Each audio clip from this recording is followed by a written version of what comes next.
Hello students, how are you. Easy programming के channel में खुश आमदीद।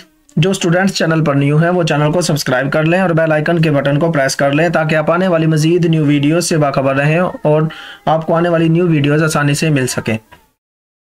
आज का हमारा टॉपिक है प्लॉट्स विद एरर बार्स। हमें एरर बार्स के प्लॉट की ज़रूरत क्यों होती है और ये कैसे ड्रा किए जाते हैं, हम ये डिस्कस करने वाले हैं। मैटलैब में कैसे ड्रा किए जाते हैं, ठीक है। एरर बार्स की हमें इसलिए ज़रूरत होती है जब हम क्या करते हैं, अप्रोक्सीमेट वैल्यूज निकालते हैं, यानी कि हमें एक्चुअल वैल्यू नहीं पता होती। हम मैथमेटिकल मेथड के जरिए या फिर स्टैटिकल मेथड्स के जरिए हम एक्चुअल वैल्यू तो नहीं निकालते लेकिन अप्रोक्सीमेट वैल्यू निकालते हैं। तो अप्रोक्सीमेट वैल्यू निकालते हैं तो उनमें कोई ना कोई एरर होने की हमें उम्मीद होती है कि भाई इसमें इतना एरर हो सकता है, तो हम उससे एरर भी निकाल लेते हैं कि भाई इतना एरर इसमें आया है, हर वैल्यू में इतना एरर है। तो हम हर वैल्यू ग्राफ में कैसे शो करेंगे, इस वैल्यू इस पॉइंट पर इतना एरर है, इस पॉइंट पर इतना एरर है, उसके लिए हमारे पास होते हैं एरर बार वाले ग्राफ। एरर बार के जरिए हम उसको शो करते हैं, ठीक है। जैसे मैं अब सिंपल ग्राफ बनाता हूँ, मैं बनाता हूँ एक्स की वैल्यू मेरे पास है 3 5 6 9, ठीक है। और इसके बाद मैं करता हूँ y की वैल्यू को, मैं करता हूँ y की वैल्यू करता हूँ 4 8 2 4 8, बड़ी करते हैं 12 और इसको कर देता हूँ मैं 16, ठीक हो गया। ये मेरे पास x की वैल्यू और ये y की वैल्यू। तो मैंने प्लॉट किया x वर्सेस y, मैं प्लॉट करता हूँ x वर्सेस y। ये मेरा ग्राफ प्लॉट हो गया x वर्सेस y। इसमें हम सिर्फ एक ग्राफ में इसमें वैल्यूज बता सकते हैं, इस पॉइंट पर इतनी वैल्यू है, इस पॉइंट पर इतनी वैल्यू है। लेकिन ये जो हमने वैल्यूज कैलकुलेट की थी फर्ज किया किसी मेथड के जरिए, तो हो सकता है इसमें कोई ना कोई एरर इन्वॉल्व हो, लेकिन हमें पता तो नहीं ना लगता इसमें इतना एरर हो सकता है, इतने % एरर होने की इसमें वो है पॉसिबिलिटी है। तो हमें ये इसमें नहीं बता सकते कितने % एरर हो सकता है। ये तो इसने एक्चुअल वैल्यू सिर्फ एक पॉइंट दे दिया कि भाई इस पॉइंट पे सिर्फ इतनी वैल्यू है, इसने एरर तो बताया नहीं इसमें इतना एरर हो सकता है। हो सकता है 3 पॉइंट, इसमें 3 वैल्यू नहीं है, 3 पर इसकी वैल्यू 4 है लेकिन 4 नहीं है, हो सकता है 4.2 हो सकता है 4.1 हो सकता है 3.9 हो सकता है 3.8 हो। वैल्यू ऊपर नीचे भी तो हो सकती है। तो जो अनसर्टेनिटी होती है उसको हम एरर बार के जरिए शो करते हैं, ठीक है। यानी कि मैं कहता हूं इस पॉइंट पर हो सकता है इसकी वैल्यू 4.2 से लेकर 3.8 से लेकर 4.2 के दरमियान में हो, इतनी वैल्यू इसकी हो सकती है। उसके लिए हमारे पास एरर बार होते हैं। उसके सबसे पहले हमें यानी कि 2 पॉइंट, जो से हमें 2 पॉइंट चाहिए, 2 वेक्टर चाहिए, वो वेक्टर तो चाहिए ही, और हाइट हर पॉइंट पर हमें अनसर्टेनिटी भी चाहिए। अनसर्टेनिटी हो सकती है मुख्तलिफ हो या फिर एक जैसी हो। मुख्तलिफ मतलब कैसे कि हो सकता है नीचे से ऊपर एक पॉइंट से, जैसे मैंने वैल्यू लिखी है 4, हो सकता है वो 4.5 से नीचे हो और 3.8 से ऊपर हो। यानी कि पीछे की तरफ कितने हैं, 0.2 यूनिट है और आगे की तरफ 0.5 यूनिट है। हो सकता है दोनों, यानी कि दोनों इंटरवल सेम हो, आगे भी और पीछे भी इक्वल इंटरवल हो हमारे पास। हो सकता है पीछे कम हो आगे ज्यादा हो, यानी कि 3.8 से 4.5 के दरमियान हो तो ये हमारे पास अनइक्वल इंटरवल है। और हो सकता है 3.5 से 4.5 के दरमियान हो तो ये इक्वल इंटरवल है, क्योंकि आगे भी लेंथ उतनी है पीछे भी लेंथ उतनी है। तो जब होगा इक्वल इंटरवल के केस में हम क्या करेंगे, सिर्फ एक ही वेक्टर बनाएंगे। कि मैं कह देता हूं एक ही वेक्टर बनाता हूं, मैं कहता हूं इसमें एरर क्या है, W में बना देता हूं एरर है, और मैं कहता हूं पहले पॉइंट पर इसका एरर है 0.2 का, पहले पॉइंट पर मैं कह देता हूं चलो 0.5 कर लेते हैं, एरर है 0.5 का। दूसरे पॉइंट पे एरर है 0.6 का और तीसरे पॉइंट पे एरर है 0.4 का और चौथे पॉइंट में कह देता हूं एरर हो सकता है 0.3 यूनिट। इतने एरर आ सकते हैं हर पॉइंट पे। ये बात अपने ज़हन में रखनी है, जितने एलिमेंट ए में एक्स में है और वाई में है उतने ही एलिमेंट हमारे पास डब्ल्यू में होने चाहिए, क्योंकि हर पॉइंट पे हमने एरर बताना है।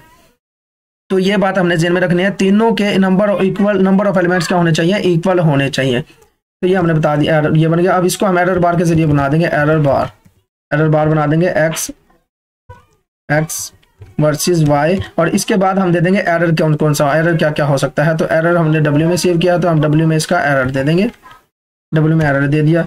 अब ये हमारे पास ग्राफ बन जाएगा और एरर बार्स के साथ बनेगा। हर पॉइंट पे एरर बार हमारे पास वाजिया है, हर पॉइंट पे एरर बार हमारे पास वाजिया है। तो ये आप देख सकते हैं, जूम कर लेते हैं, थोड़ा जूम आउट कर देते हैं इसको।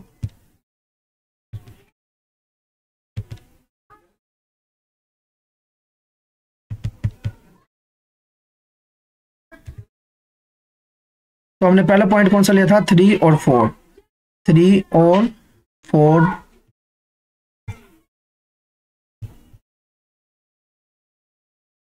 ये हमारे पास एरर बार पड़े, ये पॉइंट्स पड़े हैं 3 और 4।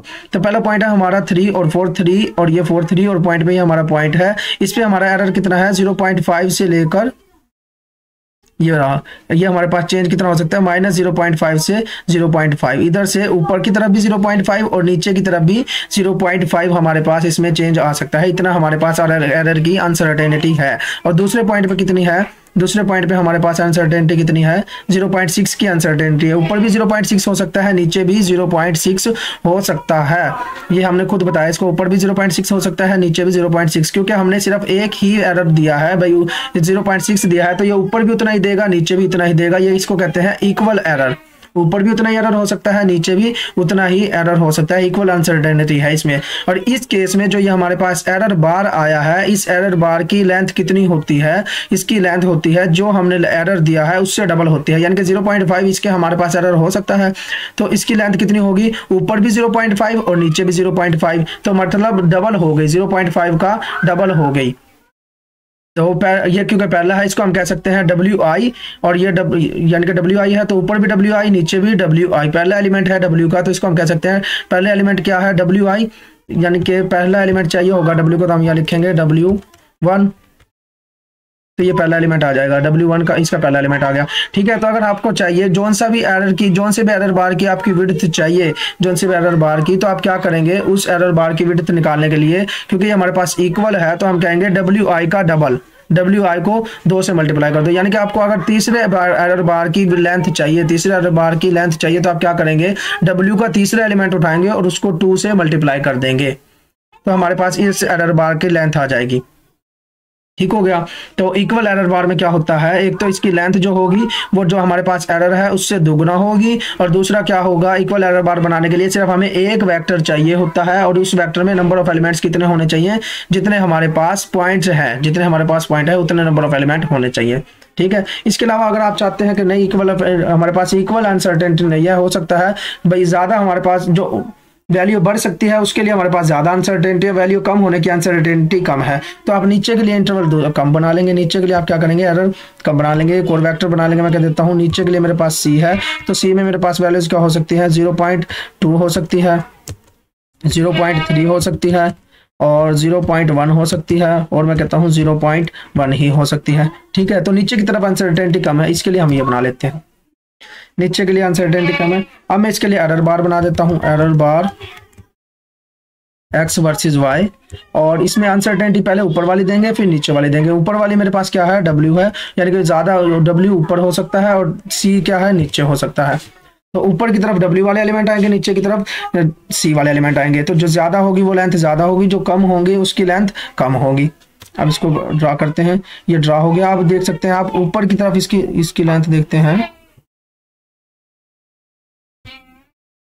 इस पॉइंट पे डेल्टा ऊपर की तरफ क्या है 0.3 है, और नीचे की तरफ 0.6 है, बल्कि ऊपर वाली जो हम पहले देंगे वो ऊपर वाले की होगी, और जो पहले देंगे W वाली दी है तो पहले जो देंगे वो नीचे वाली होगी, और जो बाद में देंगे वो ऊपर वाली होगी। तो W क्या है, नीचे वाले के लिए है, W क्या है, नीचे वाले के लिमिट है, यानी कि नीचे क्या है हमारे पास, W का पहला एलिमेंट, इधर जाते हैं, ये दूसरा एरर बार है मेरे ख्याल से, दूसरा एरर बार है, तो दूसरा एलिमेंट की हमारे पास वैल्यू क्या थी, 6 थी। W के दूसरे एलिमेंट की वैल्यू हमारे पास 6 थी, 0.6।